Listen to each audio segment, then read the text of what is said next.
Hello and welcome back to Typical City Liverpool Football Club, you cheats. The most recent proven cheats. City are not proven cheats. We're being accused. We're alleged cheats. Nothing has been proven whatsoever, and I have every reason to believe it won't be proven because there's very little evidence that's been provided to suggest that we did do it, and quite a lot of evidence to suggest that they have no chance of proving it. So they're going to have a really difficult task, the Premier League. But as of right now, there is only one, or let's say there's not one proven cheat because there's plenty of proven cheats going back historically.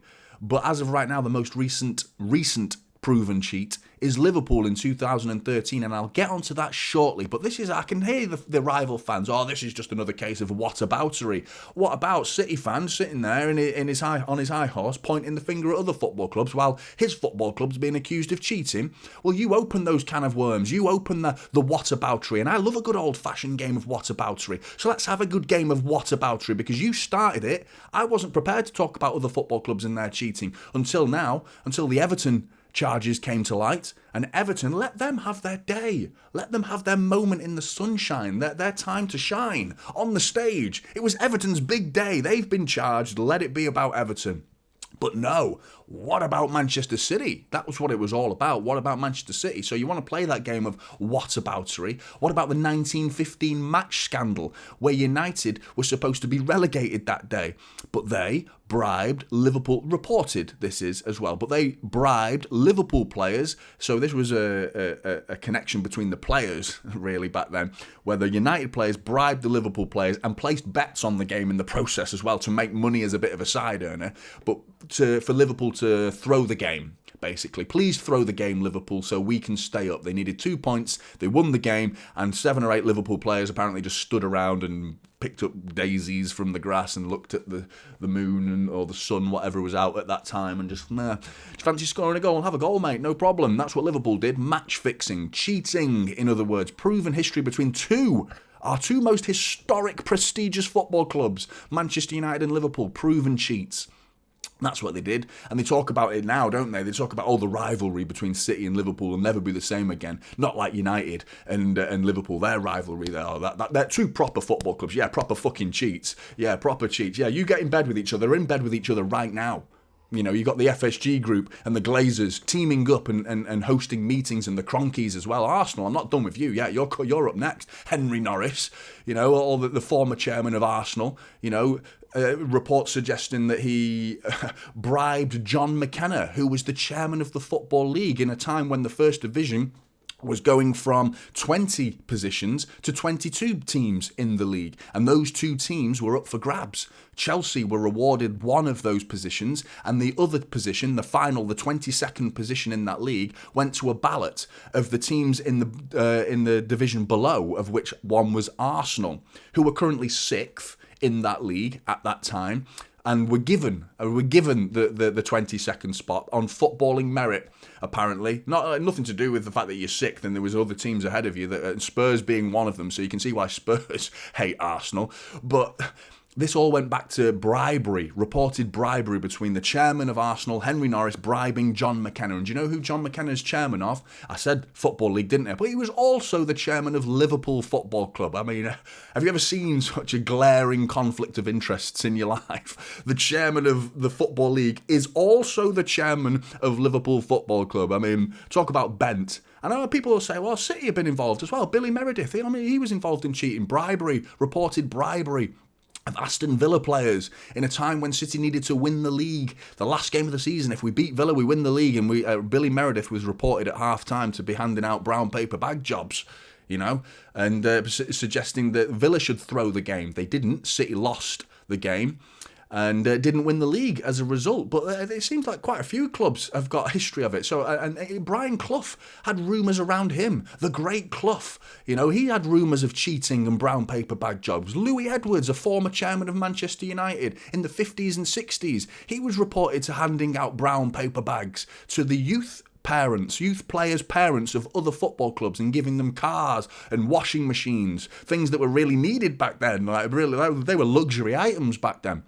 To receive them and come and play for Manchester United. Here's a little bit of cash, a little item to sweeten the deal. Come and play for Manchester United. And this was reported So many clubs were doing this. So you want to open the can of whataboutery. The only thing that stands out to me is the fact that the one glaring missing opportunity in this is why didn't all these chairmen just get some stakes in get some involvement, financial involvement in the brown paper bag industry? How much money must those brown paper bag businesses have made? All these brown paper bag jobs, they're bloody everywhere. Everyone's using brown paper bags to hand out money and stuff. Get your money in the brown paper bag business, and that's the business to be in, not football. Brown paper bag business, that's where the money was at. That's where I'd throw my money. But now City are being levelled as cheats. That's the most modern accusation of cheats yet to be proven. But you only need to go back as far as 2013 when Liverpool were proven to have hacked Manchester City's database. Our scouting network was proven to be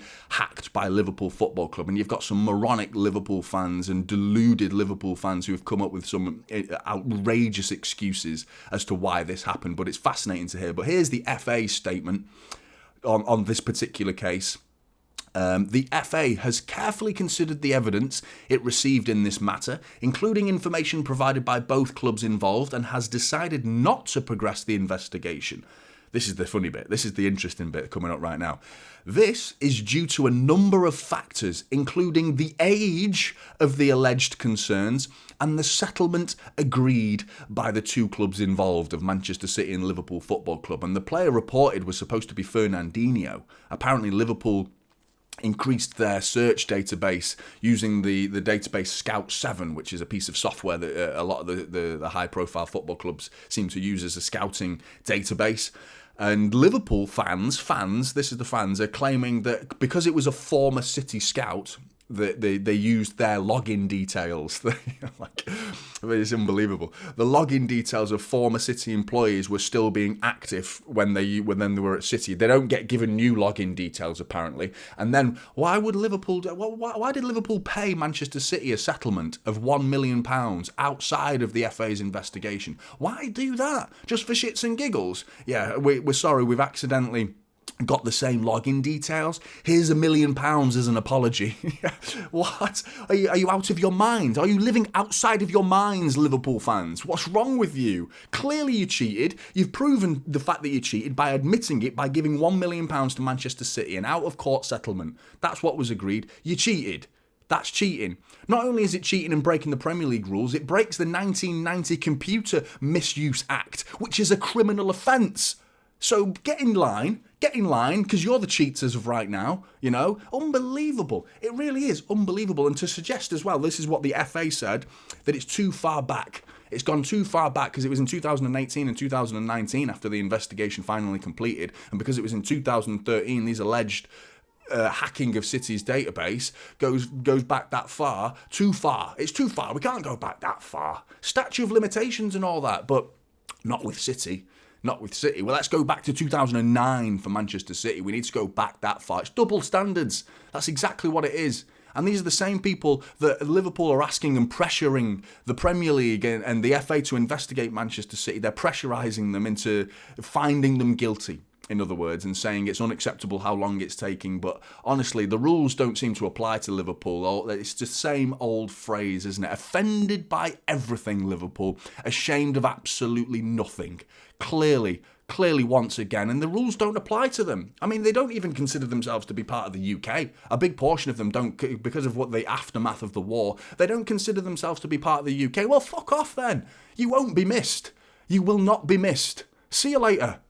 Go on. I mean, I'm stirring the pot for the preview here and the idea of Manchester City taking on Liverpool. I'm excited for the game, don't get me wrong, but let's keep it civil, lads. Try not to brick our bus this time, throwing bottles at the City players and Pep Guardiola and bricking the bus. Let's try and avoid that this time. Let's try and keep it, let's use our words. Let's be grown-ups and use our words like I'm doing here. You don't see me hurling bricks at the camera hoping it hits a Liverpool fan on the head, or throwing coins at a young girl's head and drawing blood and cutting her head open at the Etihad, Let's keep it civil, shall we? Yeah? Should we try and do that? That'd be nice. I'm sure it's just a small portion of those, but, I've met plenty of Liverpool fans that sound as a pound. No problem with them. I'm not tarnishing them all with the same brush. but the percentage of idiot to non-idiot in Liverpool is a very high percentage of you. There's a high percentage of you. And this is all the media. This is all the media and the idea of orchestrating opinions through the media. And what people aren't aware of, that City are ahead of the game. Right now, the Telegraph is in the bin. The Daily Telegraph are one of our biggest publications in the UK. Arguably the biggest publication newspaper is in the bin right now. Totally strapped for cash. So they're receiving Abu Dhabi investment from a company called IMI, International Media Investments. Who owns them? Sheikh Mansour owns them. So he's now increasing his portfolio, and included in that is the UK's biggest media outlet, on paper form at least, in the Telegraph. So now we're going to have certain opinions that might change a little bit. Certain articles might not be permitted to be written in certain publications. Kind of similar how a lot of Liverpool Echo, do you think they talk positively about Manchester City in the Liverpool Echo? The MEN? Nah, fuck them. They're small-time newspapers. Now, Sheikh Mansour's taking over the Telegraph, and let's see what gets written over the next decade, because slowly but surely we're turning the screw and we're introducing a new way of life that sees Manchester City at the top of the football pyramid. Enjoy it. And he hasn't stopped there as well, by the way. He's got dealings with Sky News, believe it or not, because right now a media outlet is being set up in Abu Dhabi that is, and behind it has the might of Sky News. So Sky are getting in bed with Sheikh Mansour. The Telegraph's getting in bed with Sheikh Mansour. Do your homework, people. The blue half of Manchester is going to stay at the top of Manchester, and not just Manchester, the UK and the footballing world. We're here. And I'm looking forward to smashing Liverpool at the Etihad. Hopefully we can do it. Come and join me for the watch along. It's going to be a feisty one this Saturday. Come and join me. It's going to be a good one. Like and subscribe on this video, and I'll see you in the next one. This is typical City now, holding up to